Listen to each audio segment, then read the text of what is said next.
The nurse called me his brother. 3 weeks in, she still thought I was family, because I was the only face that ever came. I never corrected her. It seemed kinder to let Walter have a brother than to say the truth out loud in that hallway, that the man in the bed had a wife and 2 living children, and not one of them had walked through the door, just me. A guy from the warehouse who'd known him 11 years and couldn't have told you his middle name. 7 years later, Walter's son finally called my phone.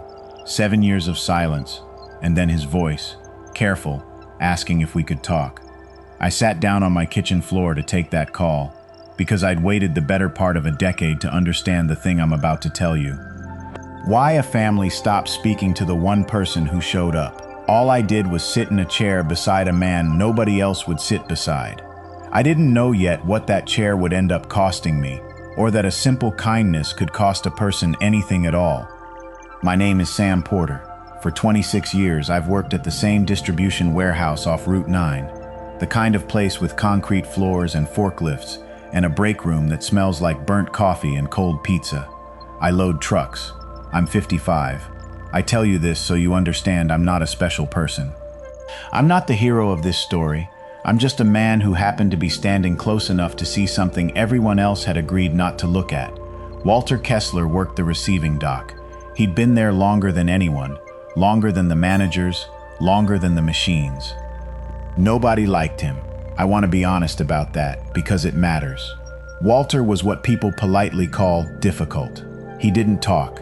He didn't come to the summer cookouts. When the younger guys tried to rib him, he'd just stare at them until they walked away. He ate lunch alone in his truck every single day, rain or shine, 20 minutes with the engine running and the radio low. People called him names behind his back. The robot, Old Man Winter, worse ones. I didn't like him either, at first, I'll admit that. For years, he was just the cold guy on receiving, the one you didn't want to get assigned with if you could help it. What changed was small. It's always small. About 11 years ago, I was going through my divorce. The ugly kind, lawyers, a house being sold out from under both of us, a son who'd decided the whole thing was my fault. I was a wreck. I was drinking more than I told anyone, and one morning I was sitting in my car in the far corner of the lot before my shift, not crying exactly but not far from it, and there was a knock on my window. Walter. He didn't say, "You okay?" He didn't do the face. He just held up a thermos and a second cup, and when I rolled the window down, he poured me coffee and stood there drinking his own and didn't say a word. 10 minutes. Then he said, "Clock's in 4, and walked away. That was it. That was the whole thing. But he'd seen me. In a place where nobody looks too close because everybody's carrying their own load, that gruff, hated old man had looked close, and he'd known exactly what a man needs when he's coming apart, which is company that doesn't ask him a single question. After that, we had a thing. Not a friendship, not the way you'd draw one. We didn't hang out. I never went to his house. I didn't even know where he lived. But we started taking lunch at the same time. Me in his truck, him behind the wheel, the radio low. Some days we talked about nothing. The game, the weather, the idiots in management. A lot of days we didn't talk at all. And I came to understand that Walter wasn't cold. Walter was carrying something so heavy that talking, real talking, was a luxury he couldn't afford. Every word cost him, so he spent them carefully. And he spent a few of them on me. 11 years of lunches, and I still couldn't have told you his middle name. I didn't know he had kids. I didn't know he'd ever been married. He was a locked house with one window, and he let me sit at that window, and I thought that window was the whole of him. I found out how wrong I was on a Tuesday in March, when Walter went down on the receiving dock and didn't get up. It was a heart attack, a bad one. I was 40 feet away, scanning pallets, when I heard the sound a body makes when it hits concrete without trying to catch itself. That flat, wrong sound you never forget once you've heard it. By the time I got to him, he was gray. A kid named Marcus knew CPR and kept him alive on that floor until the paramedics came, and I want to say Marcus's name because he mattered that day. And then, like everyone else, he went back to his life. They took Walter to Mercy General. The ambulance doors closed, and the warehouse just resumed. That's the part that still gets me. Within an hour, the forklifts were running again. Somebody had to cover receiving. Life at a warehouse doesn't stop for one man's heart. There are trucks to load, quotas, a schedule taped to the wall. By the afternoon, it was already becoming a story people told. You hear about Walter? The way you'd talk about weather that happened to somebody else. I went to the hospital after my shift. I told myself I was just going to check, drop off his jacket, which was still hanging on his hook, find out which family to call so I could hand this off to the people it belonged to. That was the plan. Check, hand off, go home. I sat in that waiting room 3 hours the first night. When they finally let me back, a nurse, her name was Rosa, and I'd learn all their names before this was over, asked if I was family. Coworker, I said. She looked at her chart, and something crossed her face, and she said, "Well, you're the first person to come." First. It was almost 10 at night. He'd been down since morning.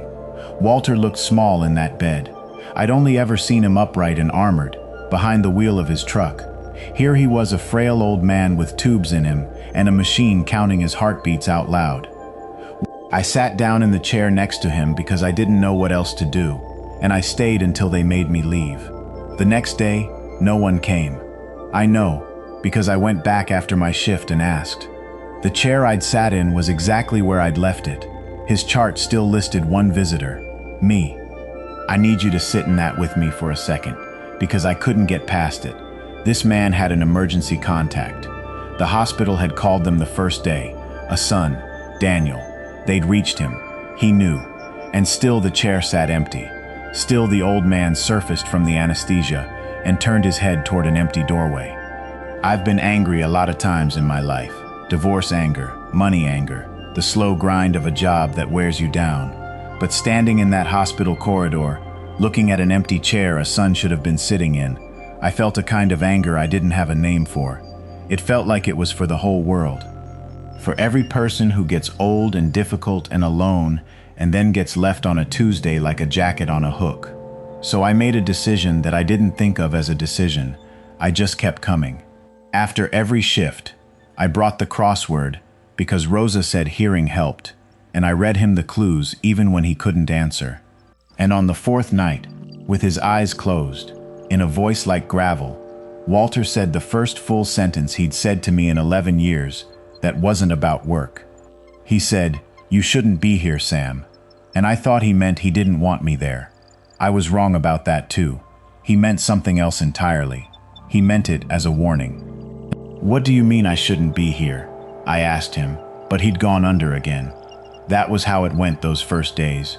Walter would surface for a minute, say something that stuck in you like a splinter, and sink back before you could pull it out. So I let it go. And I did the thing I'd told myself I came to do in the first place. I found his family. It wasn't hard. Rosa let me see the emergency contact when I told her I wanted to make sure they understood how serious it was. Daniel Kessler. A phone number with an out-of-state area code. I stepped into the stairwell and I called it, and a man answered on the third ring, and I said, "You don't know me. My name's Sam. I work with your father. I don't know if you understand how bad it is. He might not make it, and he's alone here. Nobody's come." There was a silence on that line I can still hear. Not a shocked silence, a tired one. The silence of a man who'd had a version of this call before. In his head 100 times, and had already decided how it would go. "I appreciate you calling," Daniel said. Polite, careful, "but my family isn't involved with Walter. We haven't been for a long time. I'm sorry he's got you in the middle of it." In the middle of it. Like there was an it, like I'd stumbled into the crossfire of something with a long history. I pushed. I shouldn't have, but I did. I said, "He's your father. He's dying. Whatever he did, are you really not going to come?" And Daniel's voice changed, not to anger, which I could have understood, but to something flatter and more final. He said, "You don't know anything about my family. You've known him, what, from a warehouse? You don't know the first thing about who that man is. Do me a favor and don't call again." And he hung up. I stood in that stairwell shaking. I wanted to drive to wherever he was and I don't know what. But underneath the anger, If I'm honest, something he'd said had found a soft place and pressed on it. You don't know the first thing about who that man is. Because here's what I hadn't told anyone at that hospital. The reason I couldn't leave Walter in that room wasn't only Walter. It was my son. His name is Jesse. He was 19 when the divorce blew our family apart, and he's 30 now, and in those 11 years I've seen him maybe 4 times. He decided back then that the divorce was my fault, and I'd given him reasons. I won't pretend I hadn't. And he built a wall, and he has kept it up ever since. Birthdays go by. I text. He answers a week later. 3 words. I have become, to my own son, a difficult man he doesn't call a Walter. So when I stood in that stairwell and Daniel told me I didn't know the first thing, part of me wanted to scream. I know exactly what this is. I know both sides of this. I am the old man in the bed, in training. I am also, somewhere, the son who won't come. I have been standing on both ends of that phone call my whole adult life.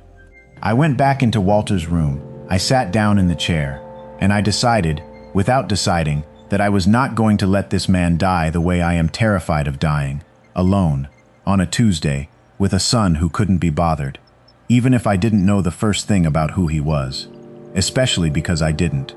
Walter didn't die that week. His heart, against the odds and against his own wishes, I think held. They moved him out of the ICU to a regular floor. The machines got quieter, and there were long afternoons where he was awake and lucid, and there was nothing to do but talk, or not talk. We'd spent 11 years being good at not talking, but something about a hospital room strips the armor off a man. Maybe it's the gown. Maybe it's that when you've been that close to gone, holding your words stops seeming worth the effort. It started with the crossword, the way everything did. 7 letters, a clue about regret. Walter, eyes on the ceiling, said Kessler, and then he almost laughed, this dry rasp, and said, "That's 8, never could count." And then quiet. "You know I had a family, Sam." I said I didn't. I said I didn't really know anything about him, and I'd started to think that was on purpose. "It was," he said.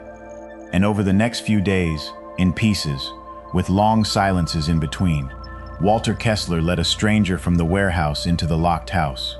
He'd been married, 31 years, to a woman named Carol. He said her name like it still had electricity in it, like touching a fence to see if it's live. They'd had 3 kids. Daniel, the oldest, the voice on my phone. A daughter, Emily, who lived out west now, with kids of her own, grandkids Walter had never met. And then he stopped. There was a third. I could feel it in the room, the shape of a third, the way you can feel a missing stair in the dark. "And," I said, gentle as I could. "And Michael," he said, and the whole room changed temperature. He didn't tell me about Michael that day. He said the name and turned his face to the window, and I watched a 68-year-old man go somewhere I couldn't follow, somewhere 30 years deep, and I had the sense to shut up and let him go there. When he came back an hour later, he said only one more thing about it. He said, "Everything that's wrong with my family, Sam, everybody's got their story about whose fault it is, and they all picked me." A long breath. I let them. It was the least I could do. I didn't understand that yet. I let them. It was the least I could do. It sat wrong in me, the way a key turns wrong in a lock. Guilt I understood. I'm fluent in guilt. But this wasn't quite guilt. It was something stranger. It sounded almost like a job he'd taken on, a shift he'd volunteered to work. That night I drove home and couldn't sleep, and around 2 in the morning I did something I hadn't done in 8 months. I texted my son. Not about anything. I just wrote, "Thinking about you. Hope you're well. Love, Dad." 3 dots appeared. Then they went away. No answer came. But the 3 dots, I lay there and looked at them the way a man looks at a match in the dark. He'd seen it. He'd started to answer. Something in him had reached for the phone, and something else had won. I understood, lying there, that I was watching 2 versions of the same disease, Walter's family and mine. A thing that gets into a family and hardens year by year, until the silence starts to feel like the truth and the love underneath it feels like a rumor you can't confirm. The difference was, I still had time. Walter was showing me the far end of the road I was already on, and I don't think he knew he was doing it. Or maybe that's exactly why he finally started to talk. He told me about Michael on a gray afternoon when the rain was coming sideways against the window and neither of us pretended we had anywhere else to be. Michael was the baby, born 9 years after Emily, the kind of late child a family reorganizes itself around. Walter's whole face changed when he talked about him. For the first time in 11 years, I watched something in that man go soft instead of hard. He was funny, Walter said. God, he was funny. Could make Carol laugh so hard she'd have to leave the room. He was the light of that house. And somewhere around 15, the light started going out. Walter didn't have the words for it that we have now. He kept reaching for them and coming up short. He got heavy, he said. In himself. He'd go down into somewhere and you couldn't reach him. Depression is what we'd call it now. The kind that pulls a teenager under and doesn't care how funny he used to be. And then the drinking and the pills he used to climb out, which only dug it deeper. And here is where Walter told the story the way he'd been telling it, to himself and to everyone else, for 30 years. He told it as his failure. I was hard on him, he said. I was raised that you don't lie in bed at 2 in the afternoon. You get up, you work, you push through. My father would have... He stopped. I told my son to toughen up. I told a drowning boy to swim harder. That's the kind of father I was, Sam. When he needed me to sit down in the dark with him, I stood in the doorway and told him to turn the lights on. Michael died at 17, an overdose. They never fully knew if he meant to. Walter was the one who found him, on a Sunday morning, down the hall, and the man telling me this in a hospital bed 30 years later still could not describe that morning past the word Sunday. He just said Sunday, and stopped, and I understood there were no other words behind it, none he'd ever once let out. The family did what families do when the unbearable happens. It went looking for a place to put the weight, because grief with nowhere to go will crush everyone under it equally, and that is unsurvivable. So it went to Walter. Carol couldn't look at him, the hard father, the toughen-up father, the man who stood in the doorway. In the wreckage of that house, a story assembled itself, and the story was, Walter did this. Walter was cold and cruel. He broke that gentle boy, and then the boy died. Daniel, home from college for the funeral, looked at his father across the grave like a stranger, and Walter, who already believed a worse version of that story about himself than anyone else could ever invent, said nothing to defend himself. The marriage lasted 2 more years, in name. Then Carol left, and the kids went with her, all the way out west, and Walter stayed behind in a state that was now just the place where the worst thing had happened. He drank for a decade, then climbed out of it alone, with no one to see. And by the time he was sober enough to want his family back, they had 30 years of a story in which he was the villain, and there is no letter you can write that undoes 30 years. So I took the job, Walter said, and there it was again, that strange word, job. What job? I asked. And Walter looked at me, and for the first time I saw fear in him. Not of dying, of telling. The job of being the one they hate, he said. Somebody had to be it, Sam. I was the only one who could afford it. He closed his eyes. I'm tired. Come back tomorrow. I didn't sleep again that night. Because I'd finally heard what he was saying, and I didn't yet understand it, and I knew, the way you know a storm's coming from the color of the sky, that there was one more thing underneath all of it, and that Walter had decided after 30 years to finally set it down, on me. I want to tell you what those weeks cost, because these stories always skip that part, and skipping it is a lie. I was running on nothing, up at 5 for the shift, on my feet loading trucks for 9 hours, then straight to Mercy General, then home to a dark house to do it all again.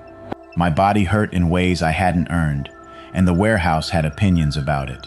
You're not even related to the guy, a supervisor named Petro said, not unkindly, when I asked to move a shift to make visiting hours. You're gonna run yourself into the ground for Old Man Winter? The younger guys thought it was strange. Some thought it was funny. There's a particular loneliness in doing something you believe is right, while everyone around you treats it like a quirk.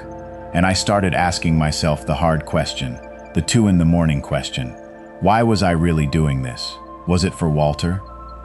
Or was I sitting in that chair for a man I barely knew because I couldn't sit in it for the people I'd actually lost? Was this love, or was it penance? I honestly didn't know. Some nights I still don't. Because here's the thing the vigil kept doing to me. Every hour I spent beside a father whose son wouldn't come, I heard my own phone not ringing. Jesse. I'd sit there holding Walter's crossword and think about those 3 dots that appeared and vanished. And I'd think, this is my dress rehearsal. I am practicing being Walter. I am learning, in advance, exactly how it feels to be the difficult old man in the bed. And I'm doing it in a costume so I can pretend it isn't about me. One night I drove past the hospital exit, just kept driving. 2 hours, no destination, the way I used to before I quit drinking. Except I didn't drink. I drove. And I called my son. An actual call, not a text. It rang 4 times, and I was already rehearsing the voicemail when he picked up. Dad? Alarmed. A call from me meant someone had died. That's what I'd become to my own boy. A ringtone that means bad news. I said, nobody's hurt. And my voice did something I wasn't ready for. And there was a long quiet. And Jesse said, are you okay?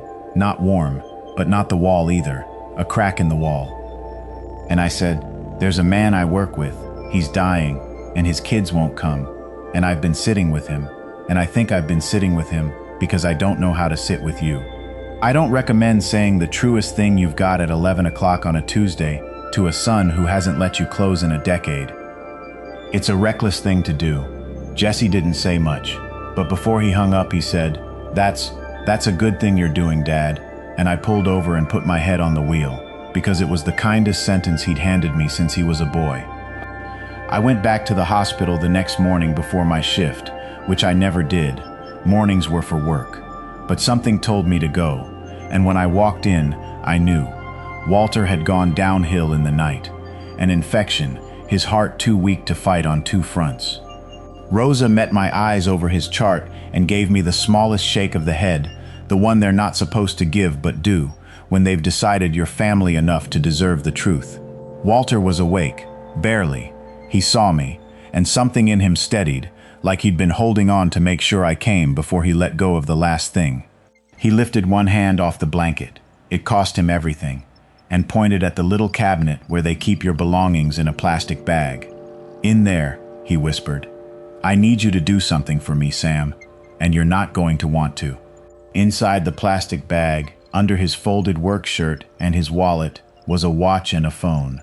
Not Walter's phone, an old cracked one, a model they'd stopped making 20 years ago. And a watch, a cheap silver thing, its leather band gone stiff with age. They're Michael's, Walter said. He'd carried them for 30 years. The watch, a 16th birthday present. And the phone, Walter had kept it charged. Actually charged, for 3 decades, because he could not make himself turn off the last thing his son ever held. Picture that. A man everyone believed was made of stone, plugging in a dead boy's phone every few nights for 30 years so the battery would never fully die.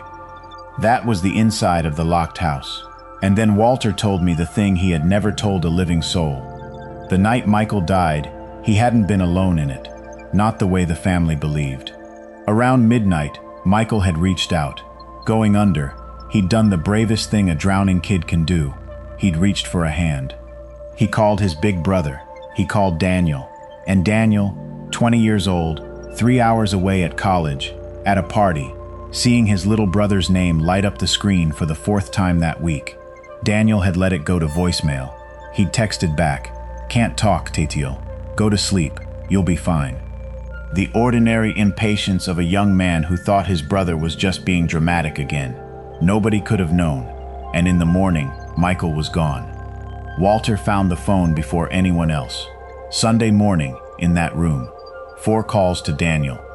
And a voicemail, 40 seconds of his youngest son breathing. And then, at the very end, so quiet, "Never mind, sorry." Walter listened to it once. And then, in a single morning, he made a decision that would cost him his family, his marriage, and 30 years. He erased it. He deleted the call log and the voicemail, put the phone in his pocket, and decided that Daniel, his surviving son, 20, with his whole life in front of him, would never carry the weight of that unanswered call. Because Walter knew, the way a father knows, that it would crush the boy flat.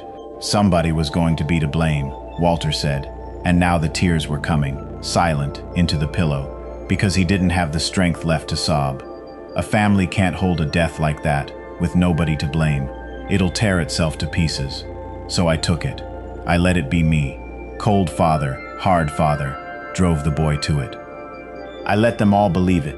I let them hate me for 30 years, because the day they stop hating me is the day they go looking for who's really at fault, and I was not going to let that door open onto my living son. Being hated by my family kept my boy alive. It's the only good thing I ever did. I could not speak. I'd walked into that room 11 years ago thinking Walter was the coldest man I'd ever met. I understood now that I'd been sitting all this time in the presence of the fiercest act of love I would ever witness, disguised, on purpose, as the bitterness of a cold old man. He'd spent his whole life making sure no one would ever guess. "What do you need me to do?" I finally said. "When I'm gone," Walter said, "you give Daniel the watch. Just the watch. And you tell him," his voice broke all the way now, "you tell him his brother's death was never his fault. That a missed phone call doesn't kill anybody. That I knew, that I always knew, and there was never one single day I blamed him. Not one. You tell him his father knew, and his father loved him, and it's time to put it down." He gripped my wrist with the last of his strength. "Don't give him the phone. He doesn't ever need to hear that voicemail. Just the watch, and the words. Promise me, Sam." I promised. God help me, I promised, with no idea what that promise would do to my life. Walter Kessler died 2 days later, a little after 4 in the morning. I wasn't there for the last breath. They'd sent me home to sleep, and I've made a private peace with that, mostly. Rosa called me. She said he went quiet. No alarms, no drama, which is not how most people go, and is exactly how Walter would have wanted it. No fuss, no one made to look too close. I was the one who had to tell the warehouse. I did it badly, standing in the break room, and I watched men who'd called him the robot for years get quiet and study their shoes, and I understood something I've never lost since. That guilt is just love that showed up too late. A few of them said they'd come to the service. Only Marcus did. The family handled the arrangements from a distance. Daniel flew in, made the calls, booked the smallest chapel at the funeral home. I found out the time by calling the home and asking, because of course no one told me. And I went, in my one suit, with Michael's watch in my jacket pocket wrapped in a handkerchief, and Michael's phone in the other pocket, because I could not bring myself to leave it in my glove box. This thing Walter had kept alive for 30 years. It felt like a live coal in there. It felt like it was still breathing. There were 9 people at Walter's funeral. I counted. 9. For a man who worked 40 years and co-signed money he never saw again, and kept a dead boy's phone charged for 3 decades. Carol was there. I knew her instantly. An elegant woman in her late 60s with a face that had been beautiful before grief did the long, slow work on it. Emily had flown in from out west, and Daniel, the voice from the phone, in a body at last, a man of 50 now, gray at the temples, with his father's exact jaw and his father's exact way of holding his shoulders, like he was bracing against a wind no one else could feel. They didn't know who I was. I saw them notice me, the stranger in the back, and I saw Daniel decide I was someone from the warehouse, someone official, and set me aside. Afterward, on the chapel steps, I made myself walk up to them because I had a watch in my pocket and a promise on my soul, and I said, "I'm Sam. I worked with Walter. I was with him, at the end. Every day, at the hospital. I wanted you to know he wasn't alone. I meant it as a comfort. I have replayed it 10,000 times, and I still believe I meant it kindly, but I watched it land on Daniel like an accusation, because that is what it was, whether I meant it or not. I wasn't alone with him. You weren't there. I was. Every word of comfort I offered was also a mirror, and no one on those steps could stand to look into it. Carol's face closed like a door. Emily looked at the ground, and Daniel looked at me with his father's eyes and said, in a voice stretched thin over something enormous, "Thank you for coming," which meant, "Leave." And I understood this was not the moment. You do not hand a grieving man the object that will detonate his life on the steps of his father's funeral. So I put my hand around the watch in my pocket, said I was sorry for their loss, and drove home with Walter's last promise sitting undelivered beside me on the passenger seat, like a passenger. I told myself I'd find the right time. I did not yet understand that for a family like this one, like mine, there is no right time. There is only the wound, and the story you've built over the wound to keep the rain out, and the pure terror of anyone who comes near it holding a key. It took me 3 weeks to work up the nerve. I got Daniel's address from the funeral home under a story I'm not proud of, and one Saturday I drove 4 hours to a tidy house in a good neighborhood with a basketball hoop over the garage and a minivan in the drive. Daniel had a family. A whole life he'd built 3 hours from the wreckage, far enough that the smoke didn't reach. He opened the door, and I watched him place me and go pale. "You," he said. "Not a welcome," I said. "Your father asked me to bring you something." Before he died, I promised him, 10 minutes, and I'll never bother you again. He stepped out onto the porch and pulled the door shut behind him so his kids wouldn't hear. A reflex I recognized, the protecting of children from the weather of the past. And I took out the handkerchief, and I unwrapped Michael's watch, and I held it out, and I watched 30 years hit a 50-year-old man in the face. "Where did you get that?" he whispered. "Your dad carried it," I said, "the whole time, and he wanted you to have it. And he wanted me to tell you something, word for word." And I said it. I told him his brother's death was never his fault, that a missed call doesn't kill anybody, that his father knew. I watched the word "knew" go into him like a blade, that his father always knew, and never once, not for a single day, blamed him. That it was time to put it down. I have never seen a human being come apart the way Daniel came apart on that porch, because I'd said the word "knew," and in that one word, the entire architecture of 30 years collapsed. He understood, all at once, that his father had known about the call. That every cold, hard, hateful year, every Christmas Walter wasn't invited to, every phone call Daniel had let go to voicemail the way he'd once let his brothers go, his father had been standing in front of a bullet for him the whole time. That the villain of the family had been its secret martyr. That Daniel had spent 30 years hating the one man who had loved him enough to be hated. It was too much. It was more than a person can take standing on their own porch on a Saturday. And here is the thing about handing someone a truth that large. They cannot separate it from the hand that hands it. I became, in that moment, the man who destroyed the only story Daniel had left to stand on. I didn't just deliver the truth. I was the truth, standing there in a bad suit, and he could not look at me without seeing all of it. He didn't scream. Kessler men don't scream. He said, very quietly, "Get off my property." His hands were shaking around the watch. "You have no idea what you've done. You don't get to walk in here and..." He stopped. "My father sent you to do this to me? This is the last thing he..." And he couldn't finish. And he went inside, and I heard the deadbolt turn. I stood on that porch a long time. Then I drove 4 hours home. I didn't hear from any of them for 7 years. Not Daniel, not Emily, not Carol. Because of course it went through the family like a fire, what the stranger from the warehouse had said. And I became, in the Kessler story, a new kind of villain, the man who came and tore open the grave. It was easier to be angry at me than to sit in what I'd told them. I knew that. I'd been the thing families are angry at instead of the truth my whole life, but knowing it didn't help. I'd kept my promise to a dying man, and it had cost me, and for a long time I believed I'd done real harm, that I should have left the watch in my glove box and let them keep their story. Some nights I still wondered if Walter had known this would happen, if the job he handed me was one more thing he was carrying from beyond, and I was only the hands. I want to say something to you directly now, because if you've come this far, you've probably got a Walter somewhere in your life, or you're afraid of becoming one, or you've got a porch somewhere that you got told to get off of. Here's what those 7 years taught me, and I'll say it plainly.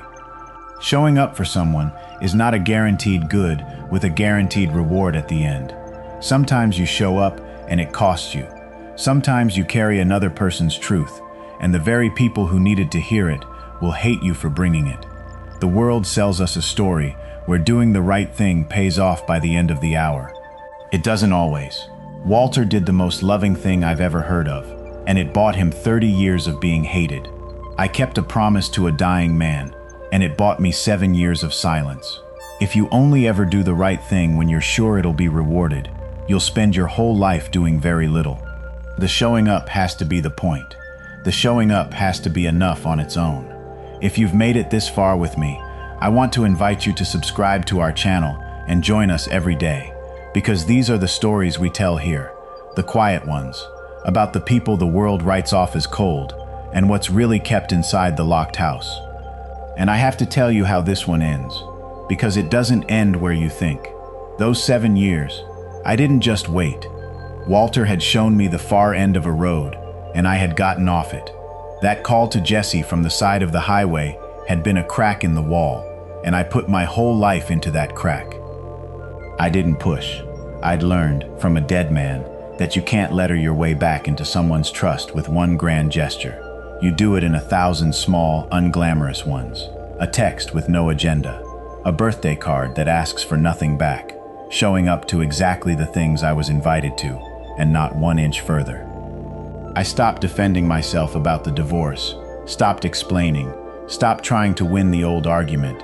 I just kept being reachable and safe and unremarkable, week after week, the way Walter kept a battery charged, quietly, at a cost nobody could see, for no reward except that the thing on the other end stayed alive. It took years, but my son let me back in, 1 careful inch at a time. He's 34 now. We talk on Sundays. Last spring he asked me to help him move, and I understood that being asked to carry boxes is one of the great honors a father can be handed.